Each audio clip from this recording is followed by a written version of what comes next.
Hi, everybody. Okay, I just have a quick topper, and then we'll have Jake Sullivan for you guys. Okay, just wanted to give a quick update on our administration's work to speed up the import of infant formula and get more formula to stores. Under Operation Fly Formula, the Departments of Agriculture and Health and Human Services are authorized to use Department of Defense contracted commercial aircraft to pick up overseas infant formula that meets U.S. health and safety standards so it can get to stores at store shelves faster. On Sunday morning or later today, a military plane will arrive in Indiana with 78,000 pounds of specialty infant formula, enough for over 500,000 bottles. This formula was manufactured in an FDA-approved facility and will be inspected on arrival like all food imports. We prioritize this for the first shipment because this formula type serves a critical medical purpose and is in short supply in the United States as the result of the Abbott Sturgis plant closure. We are working with USDA and HHS to ensure this formula goes to those who need it the most. Due to the urgency of the situation, the Secretary of Defense approved U.S. military aircraft for this mission on Friday evening. Typically, the process to transport this product from Europe to U.S. would take 2 weeks. Thanks to Operation Fly Formula, we cut that down to approximately 3 days. This is a testament of the President's commitment to pulling every lever to get more infant formula onto the market, and Operation Fly Formula is one tool that we are using to do so. Okay, I have Jake Sullivan, as you all can see, National Security Advisor. Hey guys, just very briefly, you all know we're on our way to Tokyo, and the president will spend tomorrow with Prime Minister Kishida, and will also join a number of other leaders, some in person but largely virtually, to launch the Indo-Pacific Economic Framework. And then, of course, on Tuesday, he'll join the Quad leaders for the second Quad summit, and also have the opportunity to meet with Prime Minister Modi and to meet with Prime Minister, who will then, right now, Prime Minister designate, as of tomorrow, actual Prime Minister Albanese, who is flying up tomorrow to be able to join in person for the Quad on Tuesday, which we think is a real testament to Australia's investment in the Quad as a critical vehicle for the Indo-Pacific, and this new Prime Minister's investment in hitting the ground running as a leader in the region and a close ally of the United States. So happy to get into details on any and all things, but why don't I just stop there and let you guys fire away. Are those meetings with Modi and Albanese one-on-one? What do you mean by one-on-one? Is he meeting with separately? Yes. Okay. But I mean, there are people in the room, but other than the Quad, that's what I meant. Have a distinct, in addition to the Quad, he'll have a distinct bilateral meeting with Prime Minister Modi and a distinct bilateral meeting with Prime Minister Albanese. A question about the Quad meeting on Taiwan. To what extent do you think that you guys will be talking with the Quad and other allies in Asia about a concrete action plan on how to respond if China were to invade Taiwan? And do you think that that action plan could include both military response and an economic response? So can you share a little bit about how much you'll talk about that with the... It won't be part of the formal agenda of the Quad, but of course, significant security issues in the Indo-Pacific will come up, and all of the Quad members share an interest in peace and stability across the Taiwan Strait. More broadly, the Biden administration is invested in working with allies and partners to send a clear message of deterrence and to support the basic policy of the Biden administration, which is a one China policy, the 3 joint communiques in the Taiwan Relations Act, that we do not want to see unilateral changes to the status quo, and we certainly don't want to see military aggression. And we do want that message coming not just from us, but from a range of allies and partners, both in the region and beyond. And we're working with allies and partners accordingly. Jake, just to follow up on Taiwan, 2 questions. One, do you think it will appear in the Quad statement? And two, why is it not in the IPEF, given how important it is to global supply chains? I'm not going to get ahead of the Quad statement. So when we do the backgrounder tomorrow, laying down the main components of Quad outcomes, you can pose that question at that point. And then in terms of the Indo-Pacific Economic Framework, I don't think we have yet actually announced who is in and who is not in. That will be unveiled, hopefully in a very dramatic fashion. No, I'm just kidding. That will be unveiled tomorrow. The list is finalized. Taiwan won't be part of the launch. It will or will not? Will not be part of the launch of the Indo-Pacific Economic Framework. And Ambassador Tai met with her counterpart from Taiwan just a couple of days ago. You can find a readout of that conversation, but we are looking to deepen our economic partnership with Taiwan, including on high technology issues, including on semiconductors and supply chains. But we're pursuing that in the first instance on a bilateral basis while we work with a range of other countries through the framework. Just one more follow-up on the IPEF. China was out with some statements. Liu, the gentleman who deals with their policy in the Korean Peninsula, said it's basically a closed club. There's no reason to be doing that. Things should be open and allow everybody in the Asia Pacific, including China, to join. What would you say in response to that? It's a surprise to me that China has concerns about the number of countries, the diversity of countries have expressed interest in and enthusiasm for IPEF. And so, you know, it's natural that they're going to try to find ways to raise questions. In this particular case, it's just flatly untrue to call IPEF closed. It is by design and definition an open platform. And we do expect, in addition to the countries that join for the launch tomorrow, others will come along in the months and years ahead. That being said, the breadth of participation tomorrow is such that it will very much show that it's anything but a closed club. It is a very wide-ranging membership. Will South Korea be one of those countries?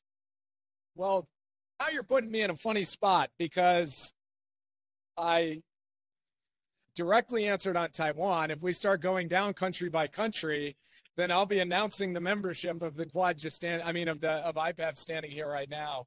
So I'm going to leave the announcement of the participation to whatever Karine and the press team want to do with that. But anyway, yeah, so I'll leave it there. Is IPEF strictly just mostly economic policies at this point, or does it also include addressing maritime security when you talk about countering China?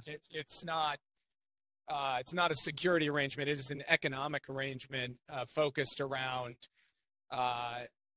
the further integration of Indo-Pacific economies, setting of standards and rules, particularly in new areas like the digital economy, and also trying to ensure that there are secure and resilient supply chains. In that sense, maritime security is a relevant issue, but IPEF be negotiating out maritime security arrangements. Jake, quick follow too. So the administration, you as well, have often framed foreign policy strategy as a global battle between democracies and autocracies. I'm wondering how you balance trying to engage economically with someone like Prime Minister Modi, who himself has been accused of, under the guise of democracy, of human rights abuses and maligning Muslim minorities. How do you balance accountability approaching a bilateral like that, while also the desire to have an economic collaboration? President Biden has been clear from the beginning of this administration that we'll speak out when we see any form of departure from or deviation from basic principles, fundamental freedoms, human rights, the values of democratic institutions and the rule of law. And that's true for a range of countries. And, we don't single India out. And we have found a way both to pursue practical cooperation with countries that are democratic and non-democratic, while at the same time being clear and consistent where our values lie. On wheat exports, are you going to push Modi? Is the president going to push Modi on wheat exports? just say that food security will be a topic of conversation at the Quad. Jake, you've heard. What about Russia and the invasion at large? What is he going to say to Modi about that? Well, they've already had the opportunity to engage on that, and the president had an extended discussion with Prime Minister Modi when they did a virtual Quad summit back in April. I think it was back in April, maybe even March. It was in March. And they also got to speak about it when they had a short video bilateral meeting at the top of the 2+2, and the Indian ministers came to Washington. So it won't be a new conversation. It'll be a continuation of the conversation they've already had about how we see the picture in Ukraine and the impacts of Russia's brutal invasion of Ukraine on a wider set of concerns in the world, including this food security concern. So they'll talk all of that through, and I will leave the specifics of it to what has been a set of private and constructive exchanges, and I expect that this will similarly be constructive and straightforward. Jake, you've taken a lot and talked a lot about there being a domestic angle to foreign policy. This weekend, you guys send $40 billion to Ukraine. You're going to announce IPEF.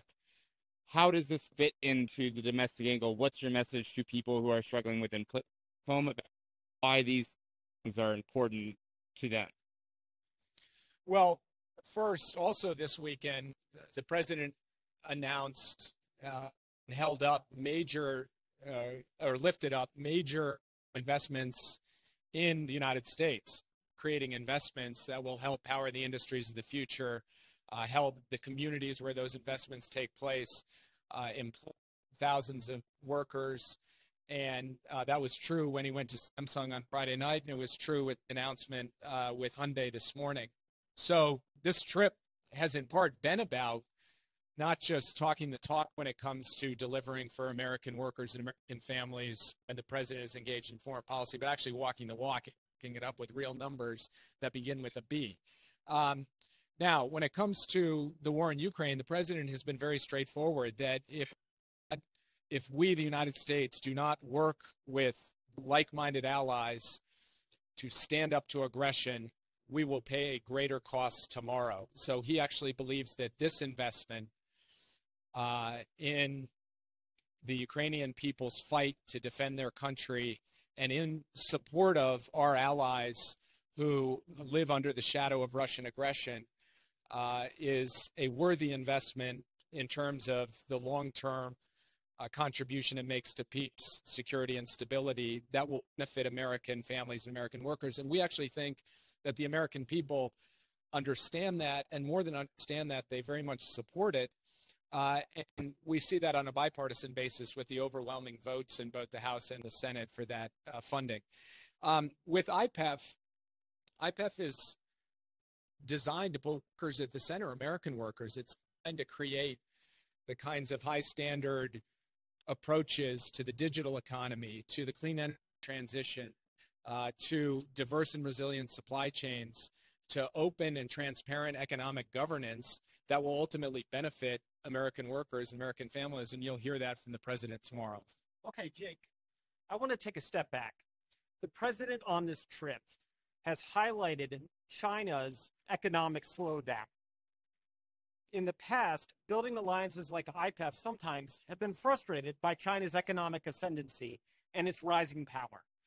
What impact do you think the slowdown is having on the U.S.'s ability to build alliances in Asia? I think that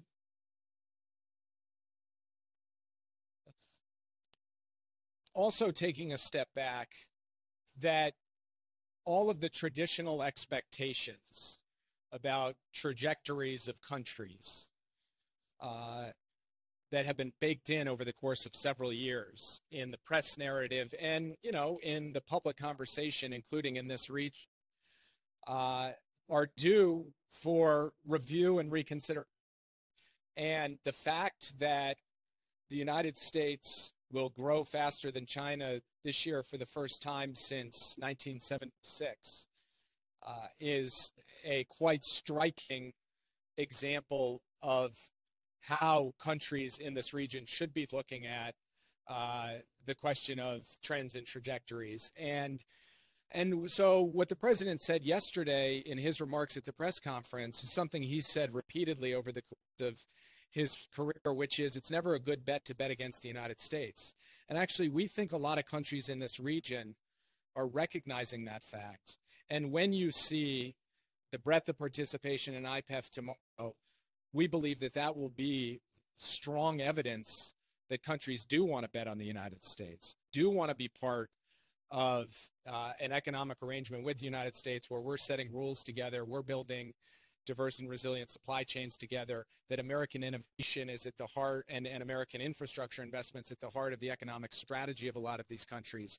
So our view is that this is not about a zero-sum game with China. It's not about forcing countries to choose, but it is about offering a value proposition that we think countries are taking extremely seriously, and we think that'll be on display tomorrow.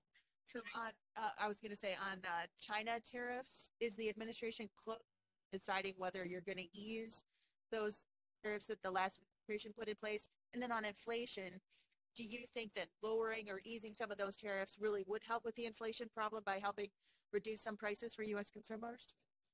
So the president has asked his international economic team to run the analysis on the relationship between tariffs and inflation, both top line inflation and just frankly the way that families experience inflation, which is when they go to the store to buy everyday products, are the prices higher? Would removing tariffs lead those prices on those goods to be lower? So he's asked for that analysis, and he has also asked for the perspectives of the range of voices in his economic team for how to proceed when it comes to the overall approach to China trade. And he will make a decision, as soon as he feels that he's got the inputs he needs to do so. So I won't put a timetable on it, but, he's considering his options when it comes to moving beyond the Trump trade strategy as we look to chart a new way forward. Just follow up, has he gotten the analysis back from those teams yet, or is he still waiting on that? He has gotten analysis. He's received detailed written work on this question, but he's asked further questions and is looking for more input. What can you tell us about the president's briefing so far on monkeypox, and what's your current understanding of whether there is a national stockpile of vaccine the president referred to? So there is a vaccine that is relevant to treating monkeypox. We have vaccine available to be deployed for that purpose.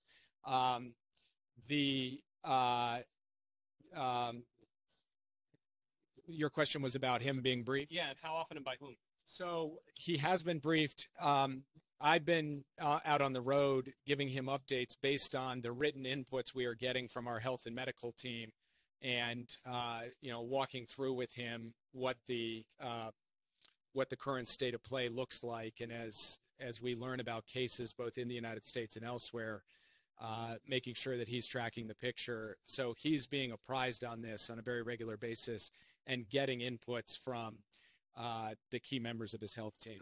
On Korea, you've talked about the risk of a ballistic missile test or something like that during the president's visit. What does it say that so far incident hasn't occurred? It's hard to speculate, honestly. And anytime people start speculating on what North Korea might or might not do, they tend to have their expectations confounded one way or another. So all we can do is control our policy and our approach. So we're prepared for any contingency while we were in Korea. We're prepared for any contingency while we're in Japan, and we'll stay very closely lashed up with the ROK in Japan on this. And if North Korea acts, we'll be prepared to respond. If North Korea doesn't act, North Korea has the opportunity, as we've said repeatedly, to come to the table and start negotiating a good fit. Tell on that. How are you going to? They could do a test. Oh yes, yes. So how are you going to measure the seriousness, the sincerity that the president talked about yesterday? What was the said? Does the intelligence still say that there could still be a test? Yeah. Thank you. So how are you going to measure the seriousness and sincerity? The first step would be for North Korea to come forward and be prepared to actually engage in a dialogue, and thus far they've not shown that they're willing to do so. From there, it you can determine through the substance of those initial conversations whether you're on a serious pathway or not. But we're not even at step one yet. Why do you think there's for them getting vaccines from you? Are there preconditions for them getting vaccines from you? Why do you think they haven't engaged while they were engaged so much with the Trump administration? They go through cycles where they respond and cycles where they don't. We're in a cycle where they're not. That's been true across multiple administrations. And I just can't speculate as to the rationale for that. So you don't think it's about this president versus that president? You think it's just sort of a cycle that's outside of that? Yeah, I mean, every previous president going back to Bush, so Bush, Obama, Trump, faced a nuclear test. We haven't yet. We anticipate we may. Each one of them faced missile tests. Each one of them worked on a diplomatic approach. And at various points during each of those presidencies, the North Koreans were forthcoming. And at various points during each of those presidencies, they weren't. And so you could ask the question, why hasn't there been a nuclear test? Why wasn't there a nuclear test in the first year when there was for these other presidents? And I don't think it has so much to do with who's in the Oval Office as their own rhythms and cadences. But I just violated my own rule and started speculating about their motives, so I'll stop. Gotcha. You talk about when the first shipments of weapons from this new package will arrive, or when you're expecting them to go out, what's going to be in there, anything new? And do you have anything on these This package, do you mean the next? signed yesterday? Yeah. The What 40 40 So we expect him. So the way that it works is a portion of that 40 billion is drawdown authority. So Secretary of Defense and Secretary of State have to make a recommendation to the president of a drawdown package. They are actively working through that now. We expect it'll come up to the president in the next couple of days for him to then be able to move out on. But we are on the receiving end of that based on the law and the process. So I would also go to the Pentagon at State to ask them, okay, when are they going to push it forward? the latest you guys believe on what's happening on the ground in Ukraine? And do you have anything on the high-ranking commanders being fired in the Russian forces? And then what about that allegation from the Russian Defense Ministry that they destroyed a large batch of Western weapons from the U.S. and the Europeans? Is that true? Do we think that they really did destroy a lot of weapons? I saw Ukraine was confirming it, but anything you could share? I have nothing to validate it and haven't had the opportunity to consult with the Ukrainians on it. What I can say is that, we have what we believe to be a diverse and resilient supply chain for these weapons into Ukraine. So even if there is a circumstance where the Russians are able to target and hit some shipment on the ground in Ukraine, that's not going to fundamentally, from a strategic perspective, disrupt the military assistance we're providing. Can you tell us about how John Kirby's coming over? How did that all come together? And can you describe what his role will be and how often we'll see him in the briefing room? So John Kirby, as you all know, is a very effective national security voice and advocate for the president's policies.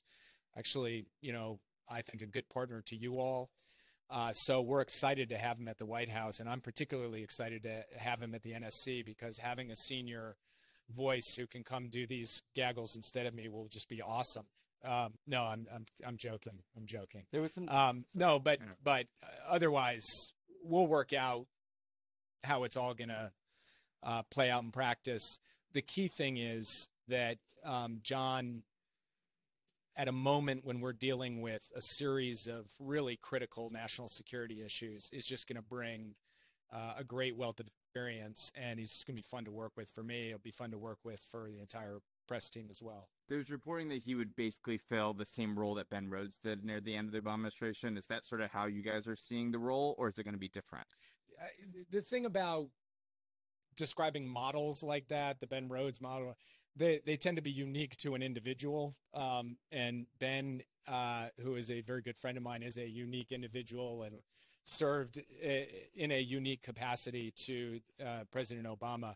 John Kirby will have the John Kirby model of the role of coordinator for strategic communications at the NSC, and he'll shape it based on his own kind of capabilities, the relationship he builds with the president and the rest of the team. And so I think the comparisons tend not to illuminate. Okay. Appreciate it. Thanks for landing, guys. Thank you. Thank you.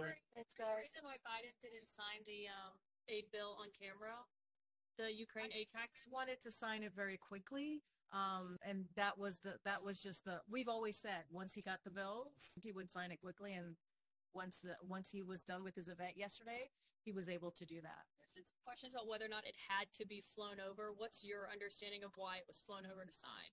Well, so that we can actually have the original copy for him to sign it. So what happened was, and I think we've shared this with all of you, there was a staffer who was already scheduled to be here, and so it came with that staffer and was delivered to the president to sign. Yeah, there's nothing really more to it. Corinne, now that the DPA has been invoked and the actions that you listed at the top for baby formula, can you say when parents in the U.S. who are trying to get baby formula will be able to readily, get baby formula? Look, the president, you've heard us say this. The president understands the struggle of moms and dads and parents and caregivers, and making sure that